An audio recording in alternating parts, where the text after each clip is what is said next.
Hai Palma Tim, comeback lagi nih. Gimana nih kabar kalian? Pasti kalian nungguin kan konten-konten keseruan kita setelah kurang lebih 1 bulan gak upload.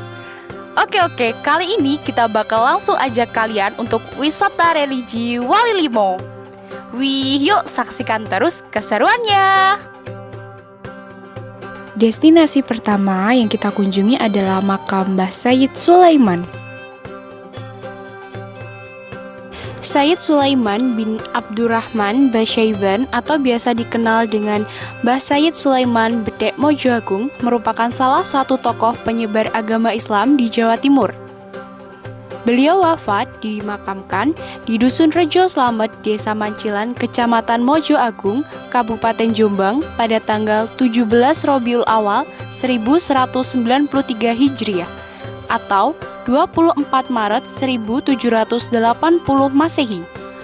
Meski berada di Desa Mancilan, orang-orang sering menyebut kawasan ini dengan kawasan Makam Bedek. Ayahnya merupakan seorang ulama dari Yaman, Abdurrahman Tajuddin bin Abu Hafiz, dan ibunya adalah putri dari Sunan Gunung Jati. Sayyid Sulaiman sendiri lahir dan dibesarkan di Cirebon, Jawa Barat.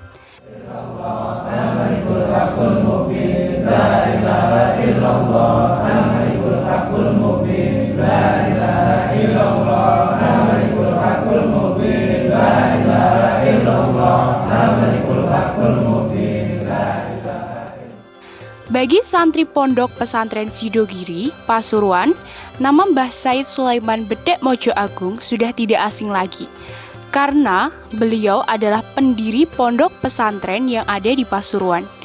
Keturunan Sayyid Sulaiman banyak yang menjadi ulama di Indonesia, seperti Syekh Khalil Basyaiban Bangkalan, Kiai Haji Siddiq Jember, Kiai Haji Abdul Hamid Pasuruan, Ali Akbar, dan lain-lain. Kang no. Arek blangkonan peru ketonan. Terus cakep, Terus wes.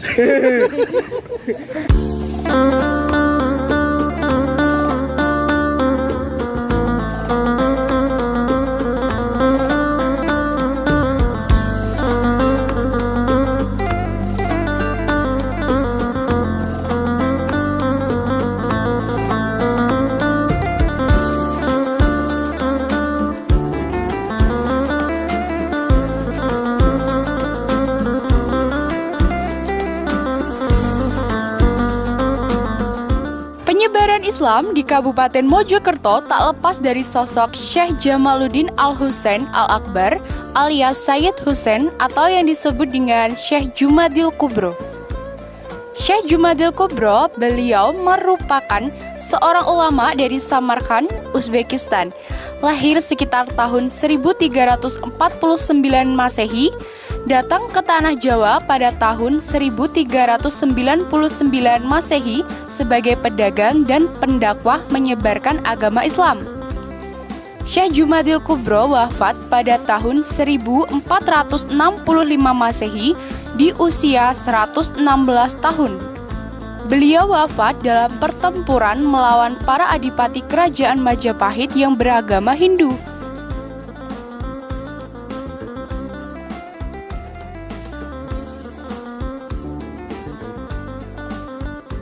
Banyak masyarakat yang percaya Syekh Jumadil Kubro dikebumikan di suatu tempat yang kini menjadi kompleks makam Troloyo. Lokasinya di Desa Sentonorejo, Kecamatan Trowulan, Kabupaten Mojokerto. Memiliki luas area 14.164 meter persegi. Secara garis keturunan, Syekh Jumadil Kubro merupakan keturunan Rasulullah SAW melalui generasi ke-8.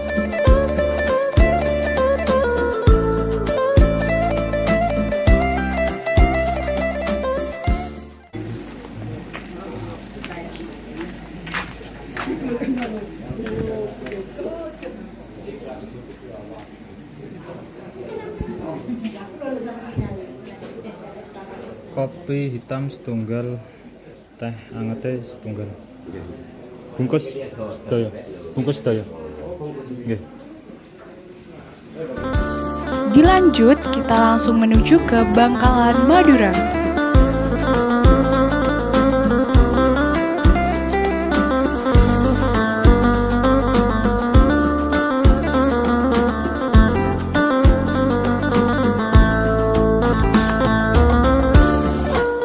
Syekhona Khalil Bangkalan adalah ulama yang sangat masyhur di Madura.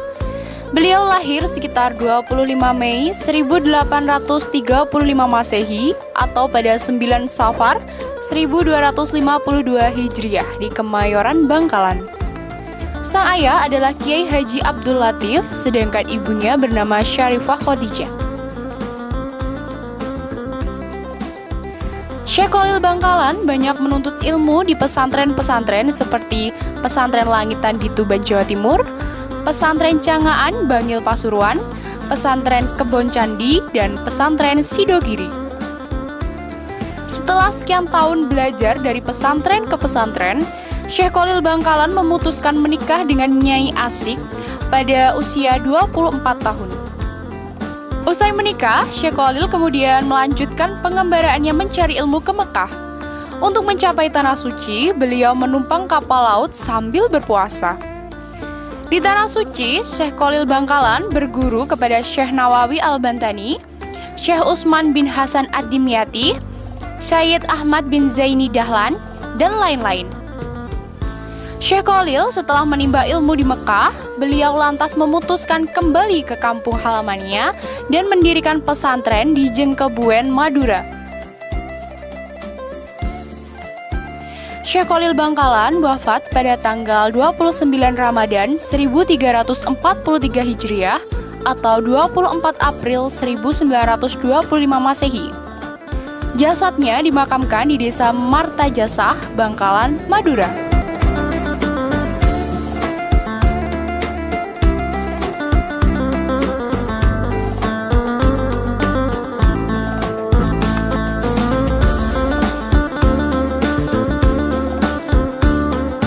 Setelah dari Madura, kita langsung menuju ke Surabaya, yaitu ke makam Sunan Ampel.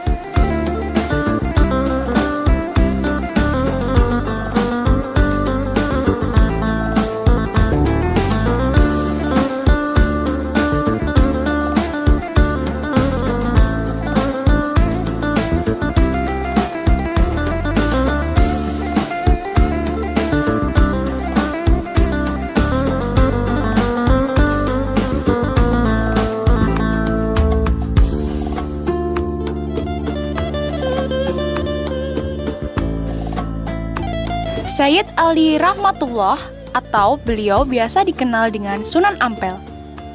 Sunan Ampel adalah salah seorang wali di antara wali Songo yang menyebarkan ajaran agama Islam di Pulau Jawa. Beliau lahir pada tahun 1401 di Kerajaan Champa, tempatnya di Vietnam.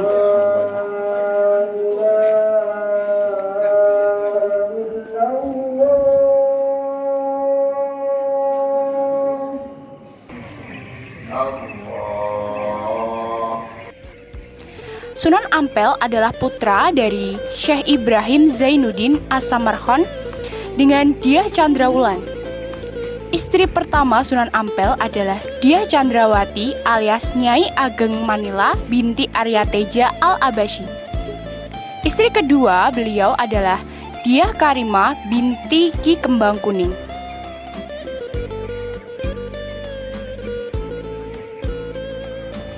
Moh Limo atau Molimo yang artinya moh tidak mau, limo artinya lima adalah falsafah dakwah Sunan Ampel yang terkenal untuk memperbaiki kerusakan akhlak di tengah masyarakat pada zaman itu.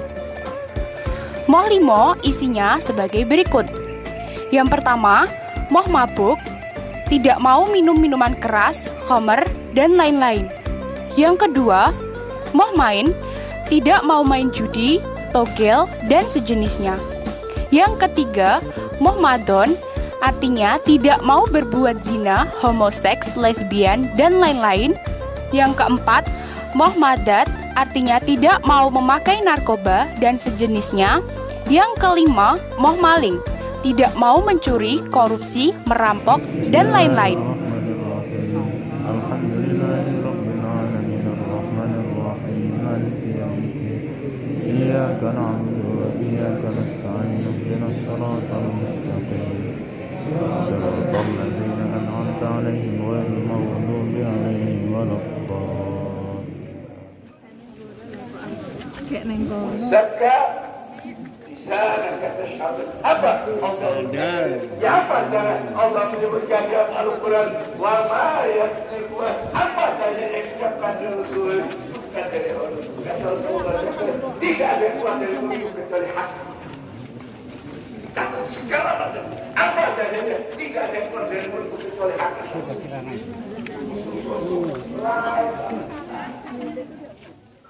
Sunan Ampel diperkirakan wafat pada tahun 1481 Masehi di Demak dan dimakamkan di sebelah barat Masjid Ampel, Surabaya.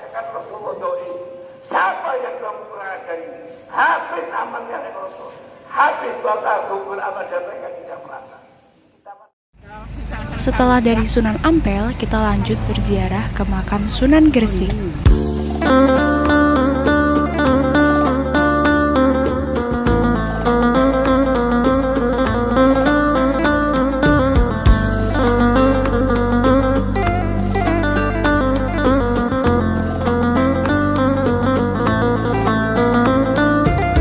Maulana Malik Ibrahim, atau yang biasa dikenal dengan Sunan Gresik, wafat pada tahun 1419 Masehi atau 882 Hijriah. Sunan Gresik adalah nama salah seorang wali songo dianggap yang pertama kali menyebarkan agama Islam di tanah Jawa. Beliau dimakamkan di desa Gapuro Sukolilo, Gresik. Sunan Gresik memiliki 3 istri yang bernama Siti Fatimah binti Ali Nurul Alam Maulana Israel, Siti Maryam binti Syekh Subakir, Wan Jamilah binti Ibrahim Zainuddin Al-Akbar. Maulana Malik Ibrahim dianggap termasuk salah seorang yang pertama-tama menyebarkan agama Islam di tanah Jawa dan merupakan wali songo yang senior atau yang pertama. Daerah yang dituju pertama kali ialah Desa Sembalo. Sekarang adalah daerah Leran, Kecamatan Manyar, yaitu 9 km ke arah utara kota Gresik. Beliau lalu memulai menyiarkan agama Islam di tanah Jawa di bagian timur, dengan mendirikan masjid pertama di Desa Pesucinan, Manyar. Setelah selesai membangun dan menata pondokan tempat belajar agama di Leran, Syekh Maulana Malik Ibrahim wafat pada tahun 1419. Makamnya kini terdapat di Desa Gapuro, Gresik, Jawa Timur.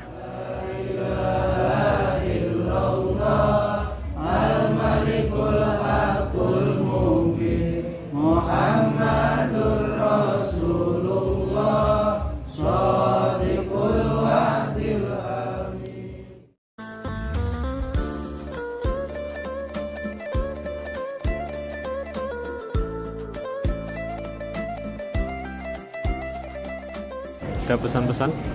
Pesan-pesannya itu sabar aja. Gawe YouTube yang ngel-ngel gampang. Semoga lancar, berkah. Amin. Setelah dari Sunan Gresik, para rombongan melanjutkan perjalanan ziarah ke makam Sunan Giri, kurang lebih perjalanannya 15 menit.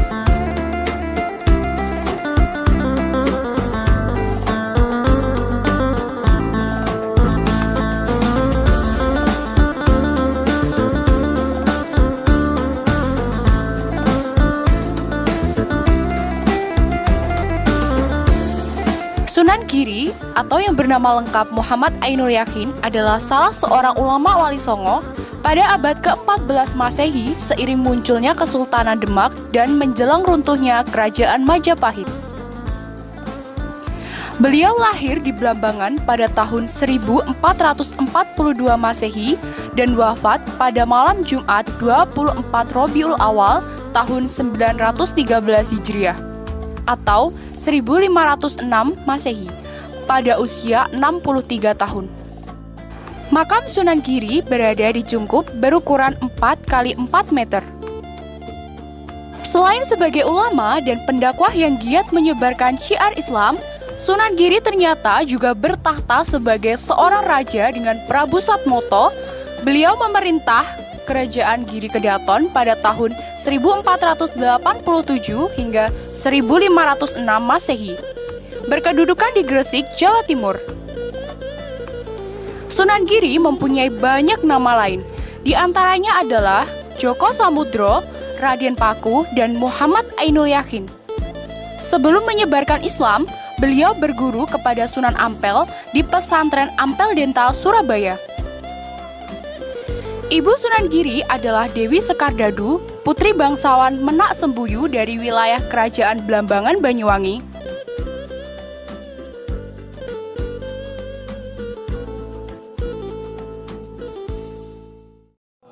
La ilaha illallah al-malikul hakul mubin. La ilaha illallah al-malikul hakul mubin. La ilaha illallah al-malikul hakul mubin. Muhammadur Rasulullah shadiqul wa'dil amin. Ibu Sunan Giri adalah Dewi Sekardadu, putri bangsawan Menak Sembuyu dari wilayah Kerajaan Blambangan, Banyuwangi. Ayahnya adalah Maulana Ishak, seorang mubalik yang datang dari Asia Tenggara. Nasab Sunan Giri sampai ke Nabi Muhammad SAW dari jalur Husain bin Ali, Ali Zainal Abidin, dan seterusnya.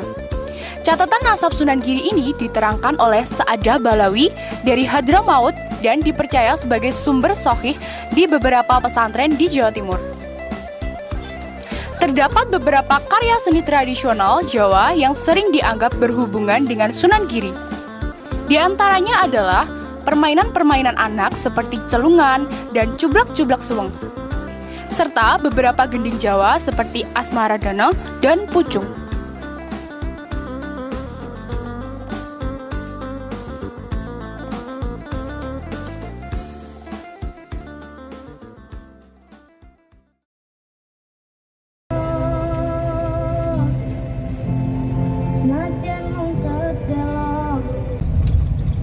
Setelah ziarah dari kota Gresiknya kita sudah selesai, kita lanjut perjalanan ke barat untuk menuju ke makam Syekh Maulana Ishak.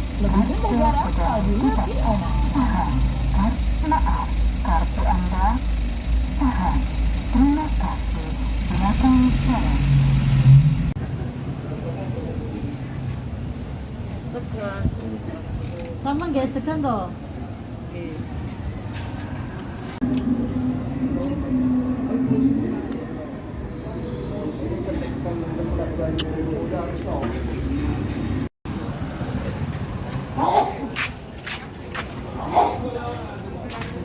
Gua es degan kali pinten?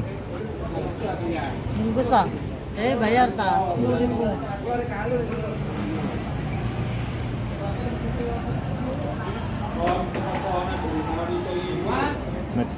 Terima kasih.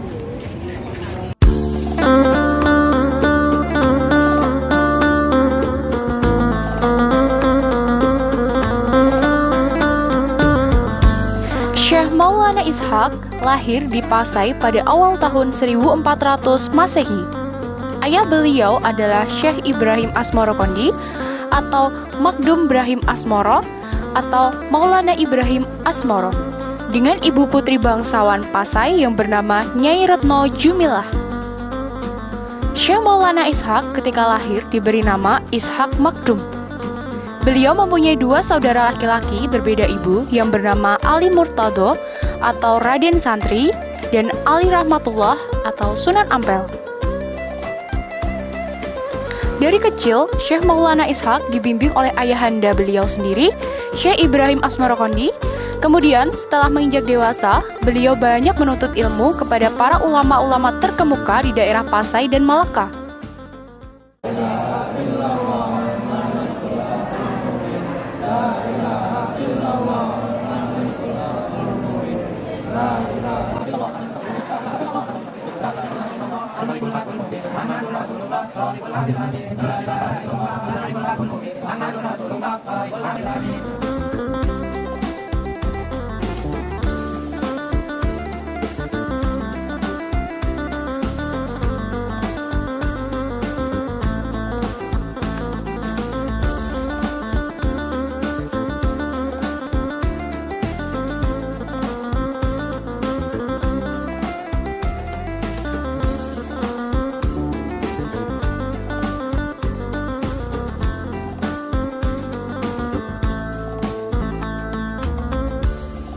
Lokasi selanjutnya yang kita kunjungi adalah makam Sunan Derajat yang berada di kota Lamongan dan di dalamnya terdapat museum. Sunan Derajat adalah salah satu sunan dari 9 Sunan Wali Songo. Nama kecilnya adalah Raden Qasim. Kemudian mendapat gelar Raden Syarifuddin. Sunan Derajat diperkirakan lahir pada tahun 1470 Masehi. Beliau adalah putra dari Sunan Ampel yang terkenal karena kecerdasannya. Dan beliau merupakan saudara dari Sunan Bonang. Sunan Derajat bernama kecil Raden Syarifuddin atau Raden Qasim, putra Sunan Ampel yang terkenal cerdas.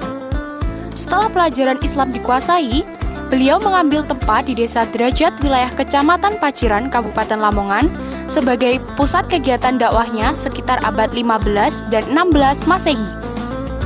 Beliau memegang kendali keperajaan di wilayah Perdikan Derajat sebagai otonom Kerajaan Demak selama 36 tahun. Dalam sejarahnya, Sunan Derajat juga dikenal sebagai seorang wali pencipta tembang mocopat yakni pangkur. Sisa-sisa gamelan singo mengkoknya Sunan Derajat kini tersimpan di museum daerah.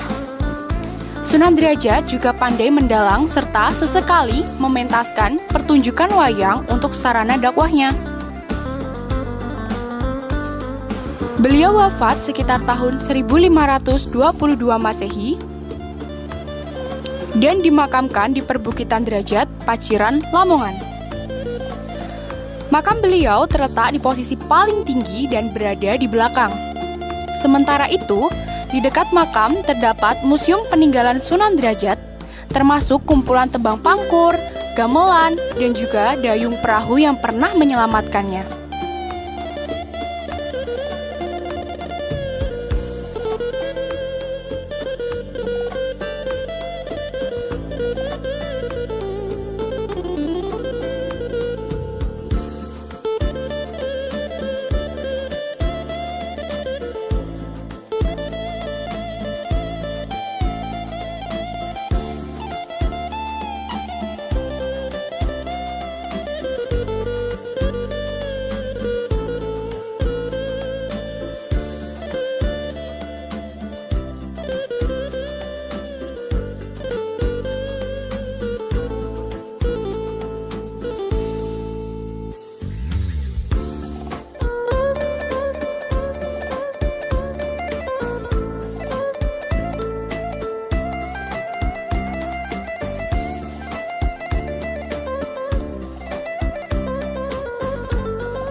Perjalanan yang selanjutnya kita akan berziarah ke makam Sunan Sendang Dur.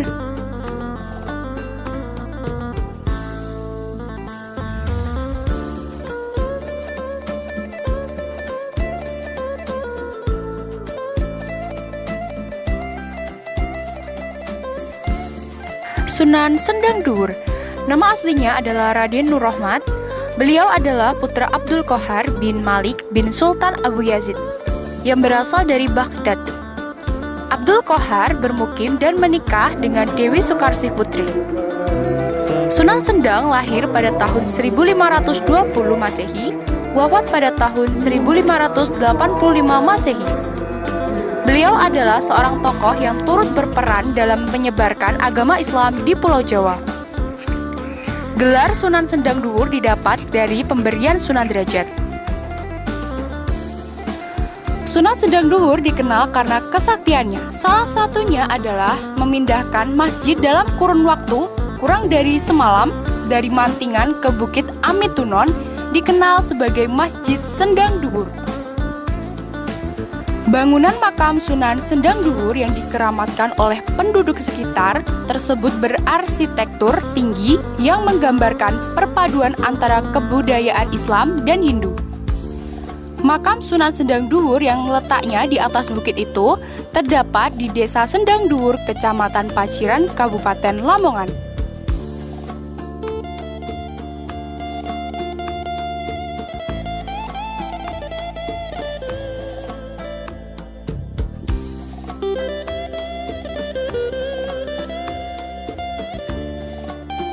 Setelah berziarah dari Sunan Sendang Dhuwur, selanjutnya kita bergeser ke barat ke kota Tuban. Kita menuju ke makam Syekh Maulana Ibrahim Asmorokondi.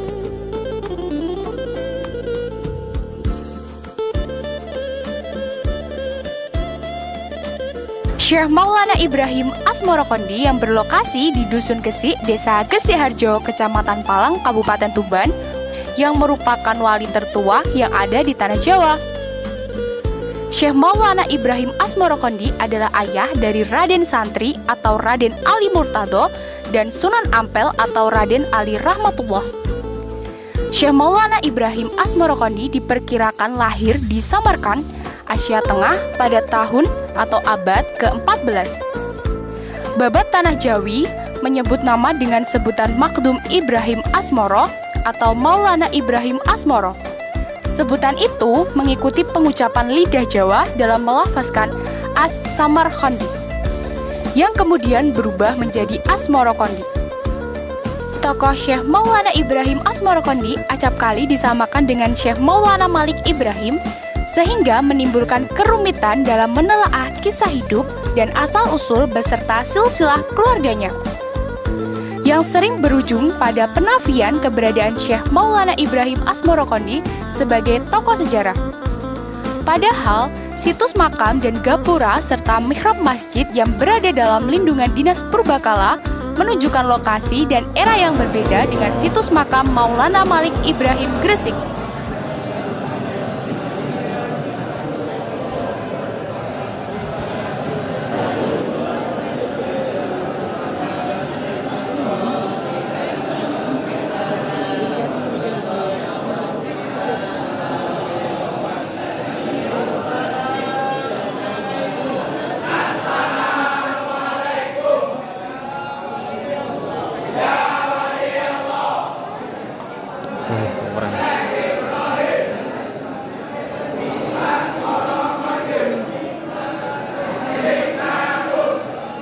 Tiba saatnya kita menuju ke lokasi ziarah Wali Limo yang terakhir, yaitu makam Sunan Bonang yang berlokasi di jantung kota Tuban.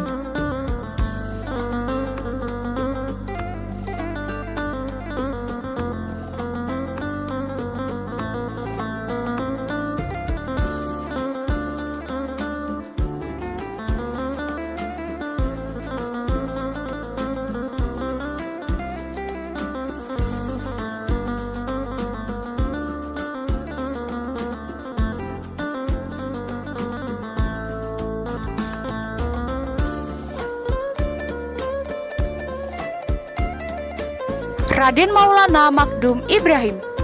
Beliau sering disebut dengan Sunan Bonang.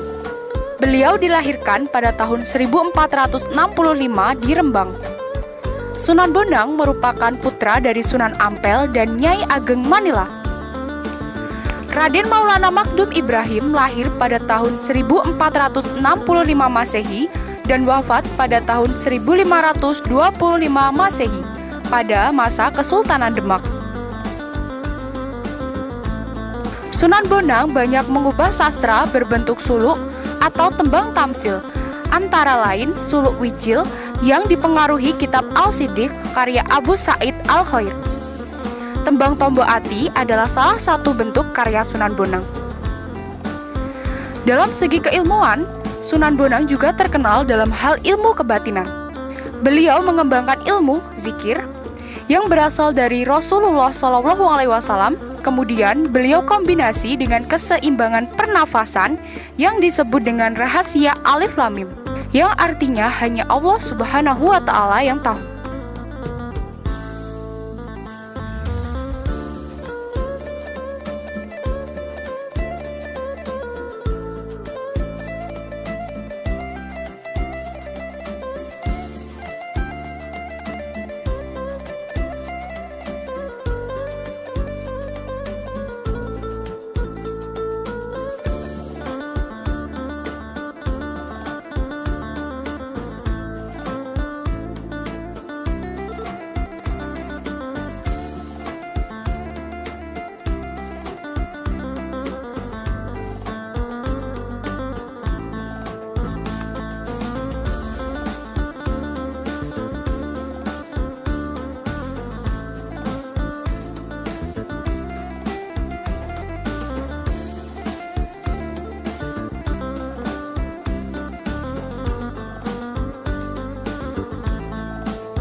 Gimana nih teman-teman? Konten kali ini udah sedikit ngobatin rasa kangen kalian kan buat yang pengen atau biasanya ziarah wali?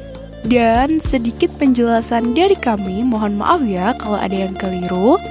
And tentunya buat kalian penonton yang nungguin konten-konten keseruan dari Palma Team, thank you so much for watching. Nantikan terus konten-konten kita berikutnya.